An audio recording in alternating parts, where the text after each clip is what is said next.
ಶ್ರೀಗಣನಾಥುನಿ ಶಾರದ ಸತ್ಕೌಲ ಸಹಜಯೋಗಿ ಮುನುಲನ್ ಸುರುಲನ್ ದೇವಬ್ರಾಹ್ಮಣದನ್ಯುನಿ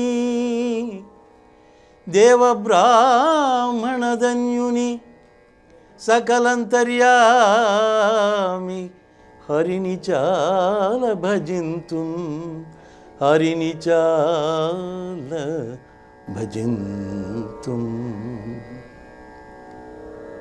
ಮೊದಲಿಗೆ ವಿಘ್ನ ನಿವಾರಕನು ಬ್ರಹ್ಮ ವಿಷ್ಣು ಮಹೇಶ್ವರರಿಂದ ಮೊಟ್ಟ ಮೊದಲು ಪೂಜಿಸಲ್ಪಡುವವನು ಆದ ಗಣನಾಥನಿಗೆ ನಮಸ್ಕಾರಗಳನ್ನು ತಿಳಿಸುತ್ತಾ ಮತ್ತು ಶುಭದಾಯಕರು ವಿಪ್ರವಂಶೋದ್ಧಾರಿಯು ವೀಣಾ ವಿದ್ಯೆಯಲ್ಲಿ ಪ್ರಣೀತಿಯನ್ನು ಪಡೆದಿರ್ತಕ್ಕಂಥ ಮಹಾತಾಯಿಯಾಗಿರ್ತಕ್ಕಂಥ ಶಾರದಾ ಮಾತೆಯನ್ನು ಸ್ತುತಿಸುತ್ತಾ ಅನಂತರ ಸತ್ಕವಿಗಳು ಅಂದರೆ ವರಕವೀಶ್ವರರನ್ನು ವಾಲ್ಮೀಕಿ ಮಹರ್ಷಿಗಳನ್ನು ವ್ಯಾಸ ಮಹರ್ಷಿಗಳನ್ನು ಕಾಳಿದಾಸರನ್ನು ಇಂಥ ಮಹಾಪುರುಷರಾದಿಯಾಗಿ ಪುರಂದರದಾಸರು ಕನಕದಾಸರಾದಿಯಾಗಿ ಎಲ್ಲ ಮಹಾಪುರುಷರನ್ನು ಕೂಡ ಆ ಸತ್ಕವಿಗಳನ್ನು ಅಂದರೆ ವರಕವೀಶ್ವರರನ್ನು ಸ್ಮರಿಸುತ್ತಾ ಸಹಜಯೋಗಿಗಳಾಗಿರ್ತಕ್ಕಂತಹ ಅದೆಷ್ಟೋ ಮಂದಿ ಸಹಜಯೋಗಿಗಳು ಈ ಪ್ರಪಂಚದಲ್ಲಿ ಬಂದಿದ್ದಾರೆ. ಎಲ್ಲರಿಗೂ ಕೂಡ ಆ ಜ್ಞಾನದ ಬೆಳಕನ್ನು ತೋರಿಸಿದ್ದಾರೆ ಯೋಗಿ. ಅಂಥ ಸಹಜ ಯೋಗಿಗಳಾಗಿರ್ತಕ್ಕಂತಹ ವೇಮನ ಯೋಗಿಗಳನ್ನು ಸ್ಮರಿಸುತ್ತಾ ಮುನಿಗಳನ್ನು ಸ್ಮರಿಸುತ್ತಾ ಸಕಲಂತರ್ಯಾಮಿಯಾಗಿರ್ತಕ್ಕಂತಹ ಅಂದರೆ ಏಕಾಕ್ಷರವಾಗಿರ್ತಕ್ಕಂತಹ 24 ತತ್ವಗಳ ಮೇಲಿನ ಪರತತ್ವವಾಗಿರ್ತಕ್ಕಂತಹ ಆ ಪರಬ್ರಹ್ಮ ಸ್ವರೂಪಿಯಾಗಿರ್ತಕ್ಕಂತಹ ಪರಮಾತ್ಮನಾಗಿರ್ತಕ್ಕಂತಹ ಶ್ರೀಹರಿಯನ್ನು ಸ್ಮರಿಸುತ್ತಾ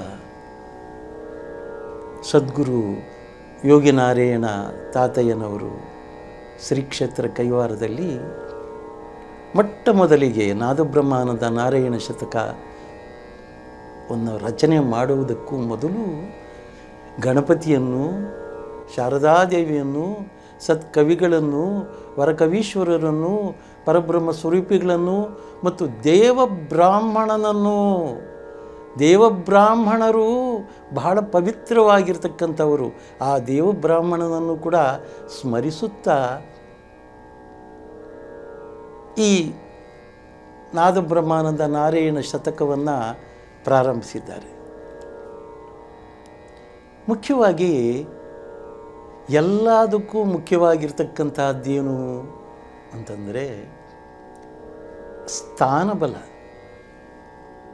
ಸ್ಥಾನ ಬಲವೇ ಅಲ್ಲದೆ ತನ್ನ ಬಲವೇನೂ ಇಲ್ಲ. ಅಂತಹ ಸ್ಥಾನ ಬಲವುಳ್ಳ ಕ್ಷೇತ್ರ ಶ್ರೀಕ್ಷೇತ್ರ ಕೈವಾರ.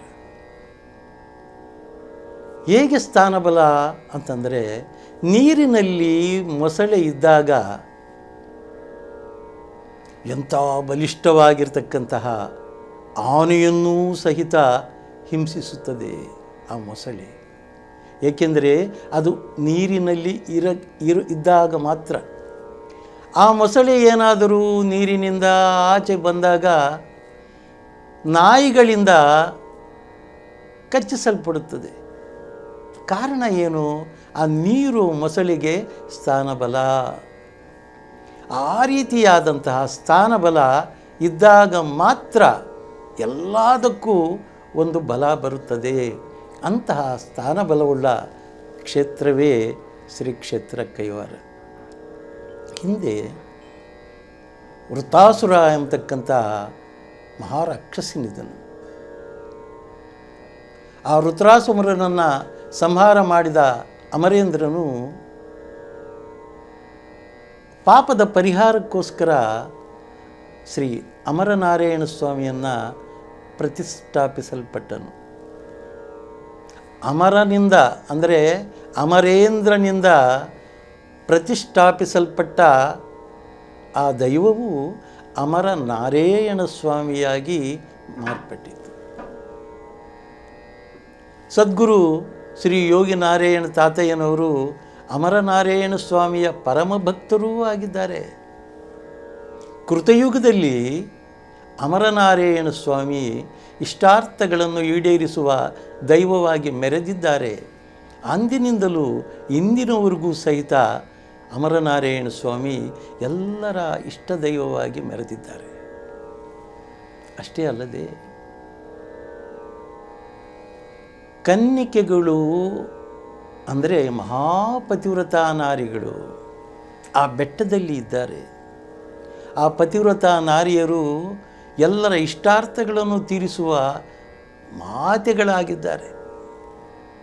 ಅಲ್ಲಿ ಹಿಂದಿನ ಕಾಲದಲ್ಲಿ ಆ ಕೈವರ ಕ್ಷೇತ್ರದಲ್ಲಿ ಸಂಧ್ಯಾ ಸಮಯದಲ್ಲಿ ಸಂಗೀತಮಯವಾದ ವಾತಾವರಣ ಕಾಣಿಸುತ್ತಿತ್ತು. ಅಂದರೆ ಅಲ್ಲಿ ಪತಿವ್ರತೆಗಳಾದ ಕನ್ನಿಕೆಯರು ಅಲ್ಲಿ ಬಂದು ಸ್ನಾನ ಮಾಡಿ ಕೊಳದಲ್ಲಿ ಹೋಗ್ತಾ ಇರತಕ್ಕಂಥ ಸಮಯವಾಗಿತ್ತು. ಇದು ಬಹಳ ಪವಿತ್ರವಾಗಿರ್ತಕ್ಕಂಥದ್ದು.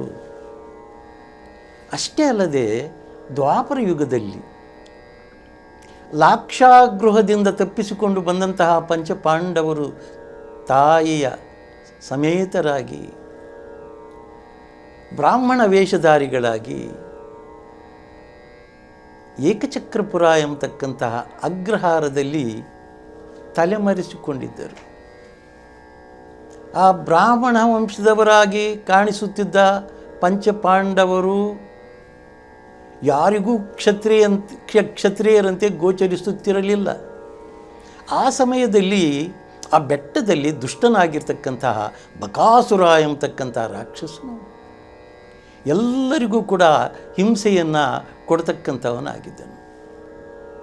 ವಂತಿಗೆ ಪ್ರಕಾರ ಪ್ರತಿ ಮನೆಯಿಂದಲೂ ಕೂಡ ಅವನಿಗೆ ಆಹಾರವಾಗಿ ಹೋಗಬೇಕಾಗಿತ್ತು. ಇದನ್ನು ಮನಗಂಡಂತಹ ಪಾಂಡವರು ಭೀಮಸೇನನನ್ನು ಬಕಾಸುರನ ಹತ್ತಿರ ಕಳಿಸ್ತಾರೆ. ಭೀಮನಿಗೂ ಬಕಾಸುರನಿಗೂ ಘೋರವಾದಂತಹ ಯುದ್ಧ ಆಗ್ತದೆ. ಆ ಯುದ್ಧದಲ್ಲಿ ಭೀಮಸೇನನು ಬಕಾಸುರನನ್ನು ಒಂದು ದೊಡ್ಡ ಕಂದಕದಲ್ಲಿ ತಳ್ಳಿ ಒಂದು ಬಂಡೆಯನ್ನು ಮುಚ್ಚಿ ಆಚೆ ಬಂದಿರ್ತಾನೆ. ಇದು ದ್ವಾಪರ ಯುಗದಲ್ಲಿ ನಡೆದಿರ್ತಕ್ಕಂತಹದ್ದು. ಸಾವಿರಾರು ಯುಗಗಳಿಂದಲೂ ಕೂಡ ಇತಿಹಾಸ ಉಳ್ಳ ಕ್ಷೇತ್ರ ಏಕಚಕ್ರಪುರ ಅಥವಾ ಕೈವಾರ. ಪಾಂಡವರು ಬಕಾಸುರರನ್ನು ಸಂಹಾರ ಮಾಡಿದ ನಂತರ ಪಾಂಚಾಲ ದೇಶದಲ್ಲಿ ದ್ರೌಪದಿ ಸ್ವಯಂವರ ನಡೆಯುತ್ತಿತ್ತು. ಆ ಪಾಂಚಾಲ ದೇಶದಲ್ಲಿ ದ್ರೌಪದಿಯ ಸ್ವಯಂವರಕ್ಕೆ ಇವರೆಲ್ಲರೂ ಕೂಡ ಬ್ರಾಹ್ಮಣರ ಜೊತೆ ಕೈವಾರ ಕ್ಷೇತ್ರದಿಂದಲೇ ಹೋಗಿದ್ದು. ಅಂಥ ಪರಮ ಪವಿತ್ರವಾಗಿರ್ತಕ್ಕಂಥ ಸ್ಥಳ ಏಕಚಕ್ರಪುರ ಅಥವಾ ಕೈವರ. ಇಂತಹ ಕೈವರದಲ್ಲಿ ಕೊಂಡಪ್ಪ ಮುದ್ದಮ್ಮ ಎಂಬ ಬಳೆಗಾರರ ವಂಶದಲ್ಲಿ ಫಲ್ಗುಣ ಮಾಸದ ಹುಣ್ಣಿಮೆಯಂದು 1726ರಲ್ಲಿ ಸದ್ಗುರು ಶ್ರೀ ಯೋಗಿ ನಾರಾಯಣ ತಾತಯ್ಯನವರು ಜನ್ಮಿಸಿದ್ದಾರೆ.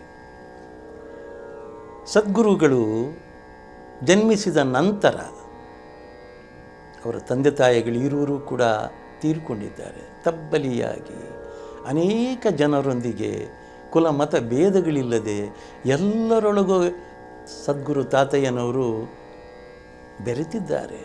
ಎಲ್ಲರೂ ಕೂಡ ತಾತಯ್ಯನವರನ್ನು ಕಾಪಾಡಿದ್ದಾರೆ, ಸಲಹಿದ್ದಾರೆ. ಬಾಲ್ಯದಿಂದಲೂ ತಾತಯ್ಯನವರಿಗೆ ಕುಲದ ಮೇಲೆ ಅಪೇಕ್ಷೆಯೇ ಇಲ್ಲ. ಕಾರಣ ಎಲ್ಲ ಜಾತಿ ಜನಾಂಗ ಮತ ಯಾವುದೇ ಭೇದವಿಲ್ಲದೆ ಎಲ್ಲರೂ ತಾತಯ್ಯನವರನ್ನು ಸಲಹಿದ್ದಾರೆ. ಅವರ ಜೊತೆ ಮಿಳಿತವಾಗಿ ತಾತಯ್ಯನವರು ಬಂದಿದ್ದಾರೆ. ಅದಕ್ಕೇನೆ ಅವರು ಕುಲಗೋತ್ರಗಳನ್ನು ವರ್ಜಿಸಿ ಅಂತ ಹೇಳ್ತಕ್ಕಂಥದ್ದು. ಅಂತಹ ಮಹಾಪುರುಷರಾಗಿರ್ತಕ್ಕಂತಹ ತಾತಯ್ಯನವರು ಬಾಲ್ಯದಿಂದಲೂ ಕೂಡ ಸದ್ಭಕ್ತರಾಗಿ ಅಮರನಾರಾಯಣ ಸ್ವಾಮಿಯ ಸೇವಕರಾಗಿ ಅವರು ಸೇವೆ ಮಾಡ್ತಾ ಇರಬೇಕಾದರೆ ಅವರಿಗೆ ಮುನಿಯಂಬ ಎಂಬ ಹೆಂಡತಿ ದೊರಕಿದಳು. ಪುತ್ರ ಸಂತಾನವೂ ಆಯಿತು. ಪೆದ್ದಕೊಂಡಪ್ಪ, ಚಿನ್ನಕೊಂಡಪ್ಪ, ಮುದ್ದಮ್ಮ ಎಂಬ ಹೆಸರುಳ್ಳ 3 ಜನ ಮಕ್ಕಳು ಆದರು. ಅನಂತರ ಬಳೆ ವ್ಯಾಪಾರಕ್ಕೋಸ್ಕರ ತಾತಯ್ಯನವರು ಇನ್ನು ಗೃಹಸ್ಥಾಶ್ರಮ ಧರ್ಮ ಇದೆಯಲ್ಲ, ಸಂಸಾರಿ ಆದ ಮೇಲೆ ಹೆಂಡತಿ ಮಕ್ಕಳನ್ನು ಪೋಷಣೆ ಮಾಡಬೇಕಲ್ವೇ? ಆ ಸಮಯದಲ್ಲಿ ಬಳೆ ಮಲಾರವನ್ನು ಹೊತ್ತು ಮುಗಿಲಿ ವೆಂಕಟಗಿರಿ ಕನುಮ ಅಲ್ಲಿಗೆ ಸದ್ಗುರು ಯೋಗಿನಾರಾಯಣ ತಾತಯ್ಯನವರು ಧಾವಿಸಿದಾಗ ಆ ಮುಗಿಲಿ ವೆಂಕಟಗಿರಿ ಕಣಿವೆಯಲ್ಲಿ ಪರದೇಶ ಸ್ವಾಮಿಗಳ ಒಂದು ದರ್ಶನ ಭಾಗ್ಯ ಸಿಗ್ತದೆ. ಪರದೇಶ ಸ್ವಾಮಿಗಳ ಪಾದಾರವಿಂದಗಳಿಗೆ ಅವರು ವಂದನೆಗಳನ್ನು ಮಾಡ್ತಾರೆ. ಕಾಪಾಡಿ ಸ್ವಾಮಿ ನನ್ನನ್ನು, ನನಗೇನಾದರೂ ಜ್ಞಾನಬೋಧಿಯನ್ನು ಮಾಡಿ ಸ್ವಾಮಿ, ನನಗೇನಾದರೂ ದೀಕ್ಷೆ ಕೊಡಿ ಸ್ವಾಮಿ, ಸ್ವಾಮಿ ನನಗೆ ಉಪದೇಶವನ್ನು ಮಾಡಿ ಅಂತ ಪರಿಪರಿಯಾಗಿ ಆ ಪರದೇಶ ಸ್ವಾಮಿಗಳನ್ನು ಪ್ರಾರ್ಥಿಸಿಕೊಂಡಾಗ ಪರದೇಶ ಸ್ವಾಮಿಗಳು, ಅಪ್ಪ ನಾನು ಉಪದೇಶ ಮಾಡುವುದು ಹಾಗಿರಲಿ, ಶೀಘ್ರದಲ್ಲಿಯೇ ನಿನಗೆ ಪರಮಾತ್ಮನೇ ಬಂದು ಉಪದೇಶ ಮಾಡುತ್ತಾನೆ ಅಂತ ಹೇಳಿ ಮಾಯವಾಗಿ ಹೋದರು. ಅಲ್ಲಿಂದ ಬರ್ತಾ ಇರಬೇಕಾದ್ರೆ ಲಕ್ಷ್ಮೀದೇವಿ ಸಿಕ್ಕಿದ್ರು. ಅಪ್ಪ ನನಗೆ ಬಳೆ ಹಾಕು ಅಂತಂದರು. ಲಕ್ಷ್ಮೀದೇವಿ ಅಂತ ಗೊತ್ತಿಲ್ಲ ತಾತಯ್ಯನವ್ರಿಗೆ. ಬಳೆ ಮಲಾರದಲ್ಲಿರ್ತಕ್ಕಂಥ ಬಳೆಗಳನ್ನೆಲ್ಲ ಕೂಡ ಆ ಲಕ್ಷ್ಮೀದೇವಿಯ ಕೈಗಳಿಗೆ ಅವರು ಕೊಟ್ಟರು. ಆದರೂ ಕರಗಳು ಮಾತ್ರ ತುಂಬಲಿಲ್ಲ, ಬಳೆಗಳು ಮಾತ್ರ ಖಾಲಿ ಆಗೋಯಿತು. ಹಾಗೂ ಗೊತ್ತಾಯಿತು ಲಕ್ಷ್ಮೀದೇವಿ ಅಂತ. ಆ ಲಕ್ಷ್ಮೀದೇವಿಯ ಆಶೀರ್ವಾದವನ್ನು ಪಡೆದು ಕೈವರ ಕ್ಷೇತ್ರಕ್ಕೆ ಸದ್ಗುರು ಯೋಗಿನಾರಾಯಣ ತಾತಯ್ಯನವರು ಬರ್ತಾರೆ. ಬಂದ ನಂತರ ತನ್ನ ಹೆಂಡತಿಯಿಂದ ಆದೇಶವನ್ನು ಪಡೆದು, ನಿನಗೂ ನನಗೂ ಸಂಬಂಧ ಇಲ್ಲ ಅಂತ ಹೆಂಡತಿ ಯಾವಾಗ ಹೇಳ್ತಾಳೋ ಆಗ ಸನ್ಯಾಸವನ್ನು ಸ್ವೀಕರಿಸಬೇಕು ಎಂಬುದಾಗಿ ಯೋಚಿಸಿ ಕೈವಾರದ ಪಕ್ಕದಲ್ಲಿಯೇ ಇರತಕ್ಕಂತಹ ಯೋಗ ನರಸಿಂಹಸ್ವಾಮಿ ಗವಿಯ ಹತ್ರಕ್ಕೆ ಬಂದು ಕಣ್ಣೀರು ಸುರಿಸುತ್ತಾ ಕುಳಿತಿರಬೇಕಾದರೆ ಪರಮಾತ್ಮನು ಬಾಲಕನ ವೇಷಧಾರಿಯಾಗಿ ಬಂದು, ಇದೇನು ನಿನಗೆ ಇಷ್ಟೊಂದು ಶೋಕವು, ಏನು ರೋಗವು ನಿನಗೆ, ಹೇಳಬಾರದೆ ನನಗೆ ಅಂತ ಕೇಳಿದಾಗ, ಸ್ವಾಮಿ ನನಗೆ ಏನು ಶೋಕ ಇಲ್ಲ, ಏನೂ ರೋಗ ಇಲ್ಲ, ನನ್ನ ಹೆಂಡತಿ ವಿರುದ್ಧವಾಗಿದ್ದಾಳೆ, ಹಸಿವು ಬಾಯಾರಿಕೆಗಳಿಂದ ಬಳಲಿದ್ದೇನೆ, ಇದು ರೋಗವೇ ಹೊರತು ನನಗೆ ಮತ್ತೇನೂ ಇಲ್ಲ ಸ್ವಾಮಿ ಅಂತ ಹೇಳಿದ್ದಾರೆ. ಓ ನಿನ್ನ ರೋಗ ಎಲ್ಲ ನನಗೆ ಗೊತ್ತಾಯಿತು, ಇದು ಮನೋರೋಗ, ಮನೋರೋಗಕ್ಕೆ ಮದ್ದಿಲ್ಲ ಅಂತ ಹೇಳಿ ಗುರೂಪದೇಶವನ್ನು ಮಾಡ್ತಾರೆ. ಎಂಥ ಗುರೂಪದೇಶ, ಒಂದು ಮಾತಷ್ಟೇ, ಎಂಥ ಮಾತು. ನಿನ್ನಲ್ಲಿ ಈಶ್ವರನು ತುಂಬಿ ಇದ್ದಾನೆ, ನಿನ್ನನ್ನು ನೀನು ಅರಿತರೆ ನೀನೇ ಈಶ್ವರನು, ನೀನೇ ಈಶ್ವರನು, ನೀನೇ ಈಶ್ವರನು. ಯೋಗ ನರಸಿಂಹಸ್ವಾಮಿಯ ಗವಿ ಹತ್ತಿರ ಗುರೂಪದೇಶವನ್ನು ಪಡೆದಂತಹ ಸದ್ಗುರು ಯೋಗಿನಾರಾಯಣ ತಾತಯ್ಯನವರು ಯೋಗ ನರಸಿಂಹಸ್ವಾಮಿಯ ಗವಿಯೊಳಕ್ಕೆ ಹೋಗಿ 6 ತಿಂಗಳುಗಳಷ್ಟು ಕಾಲ ಘೋರವಾದಂತಹ ತಪಸ್ಸನ್ನು ಆಚರಿಸುತ್ತಾರೆ.